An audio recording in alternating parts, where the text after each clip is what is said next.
Kelsey's the Athletic. J.B., just in general, what stood out tonight, especially defensively and just in this win? I thought we did a great job of executing a game plan. Everything that we tried to get done, I thought we really got it done tonight. I thought we focused on it, tried to make it as difficult on them as we could, frustrate them with our effort, and I thought we were able to accomplish that tonight. How have you seen Evan take on the challenge of some bigger centers, especially with Jared out, but just especially in the last year, just the way that he's handled that this year so far? It's growth for sure.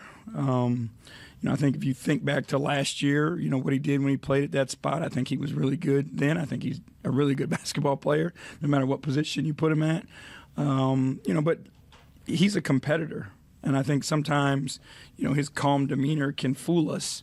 But I don't know anybody who has the fire that burns, hotter than his when it comes to competition. And he's not afraid. He's willing to take any challenge that we put in front of him. Embiid is, MVP caliber, one of the best centers in the game. And Evan went out and accepted the challenge. And with all that Caris has gone through this for this quarter of the season, changing roles and the injury and everything, what did you see specifically tonight and just kind of the comfortability factor, especially for him? The ball went in the basket, and I think that gave him confidence. But again, I've been watching him work, and you see, the energy he puts into it.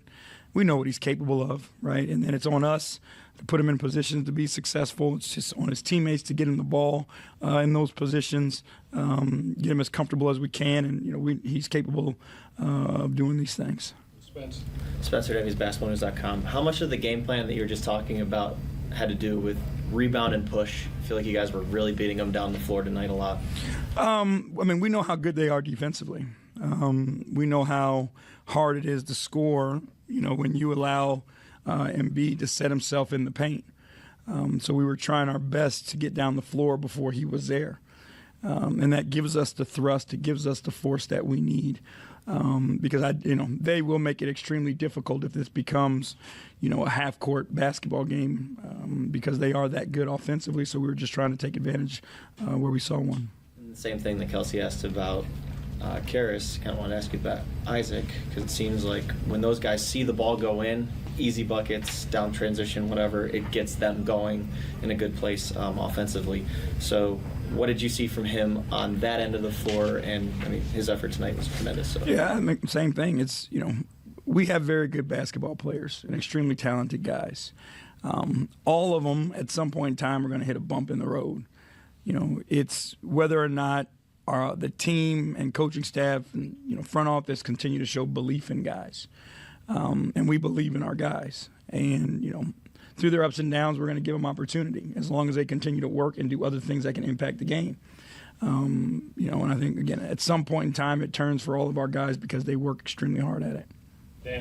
Danny Cunningham, ESPN Cleveland. JB, you've mentioned before about Evan in practice, like how much he really has in his arsenal that we don't always get to see in the games. And then you see these stretches like tonight where he just kind of took over the game for a little bit. As a coach, how exciting is it to see those things translate to the game action? That's, it's what coaching is, right? It's teaching in order to see people grow and improve and get better. The sky's the limit for Evan.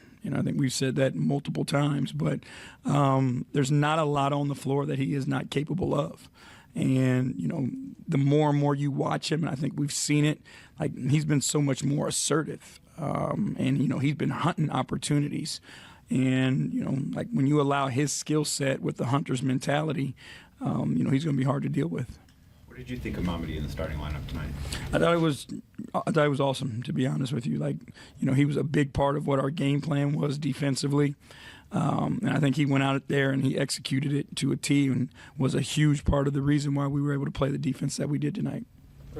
Chris Fedor, Cleveland.com. Hey, J.B. What's up, Chris? What does it take to neutralize a player like Joel Embiid the way that you guys did tonight? 5 guys, and then 5 more coming off the bench. Guys that are just committed to, giving everything that they have and sacrificing, their man maybe scoring a couple times because we know we've got to do the job to take him away. A lot of times, and we don't talk about this, but guys can be selfish defensively as well, right? They don't want their guy to score. But I think it's a 5-man job with the right mentality of, what are we trying to take away? How are we going to do it? And then how do we go out and execute it? We talked to Caris this morning, and we talked to you pregame about Caris. Was there more of a concerted effort tonight to get the ball in his hands in opportunities? Yeah, I mean, in that role, I think you have to, right? If he's going to be coming off the bench, I think you have to find opportunities for him. And it wasn't just from us. Donovan and Darius both recognized it. And, we had conversations during the game, and they were calling plays to get him the ball. So that's something I think that, again, that's part of this group's nature. But understanding how impactful Caris can be for us and what he's capable of and, how he can make their jobs easier. But I think they did a great job of finding him. And then, his confidence was growing, and he was able to have a huge impact for us. John. John Rutter, Sports Illustrated Media Group. Kind of piggybacking off of Danny's question with Evan kind of attempting some more threes here in the last couple of games. Prior to the season, he said that you're going to see me in different spots on the floor. Is that something that he's kind of working into his own game, or is that something that you guys are trying to encourage out of him as coaches? We want Evan to take all the shots. There's not a spot on the floor where we don't feel comfortable with him with the ball in his hands and the shot that he can create and take.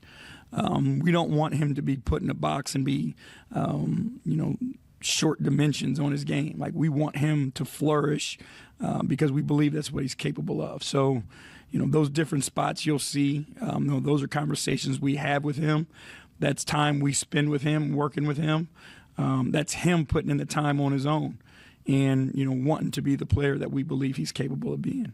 And then just the 3 defensive 3-second violations in the first half, is that unique, or is that just something maybe a product of paying attention to Embiid in the paint?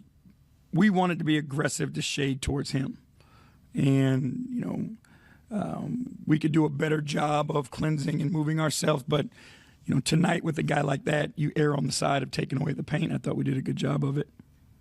Last 2, Evan and then Chris. Evan Damar, right down to you. Well, JB, I've asked you about this several times, but you've said you've been waiting to see your guys play a complete game. Would you consider tonight a little bit of a step closer, at least, to playing more of a complete game? Step closer. We still had our moments. But, no, I thought they did. I thought they really did tonight play, both ends of the floor and execute what we were trying to do for the majority of the game. So I think this was, one of those games that we can look back on and reflect as that's the job that we're looking for in the game we're looking for.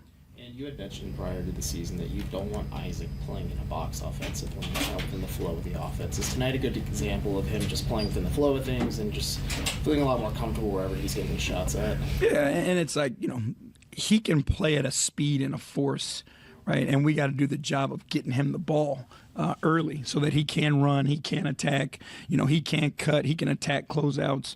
And then when he's open, he's got to take his shots. And, we know what he's capable of. Again, it's a lot of trust in that locker room from his teammates. And, if you don't give him the opportunity and don't have the trust and belief, guys don't succeed. So we're trying our best to give him that because we know what he's capable of. Last one, Chris. Do you enjoy defensive 3-second violations as much as the players seem to? There's incentive behind it, yeah. Explain further. No, it's one of those things where, you go back and you look at the history of time and the teams and how many, defensive 3 seconds teams get versus how many they take away, how many baskets they take away. So I've been for 2 years now, telling guys that we would like to see more of them. But, tonight we exaggerated and we got a few.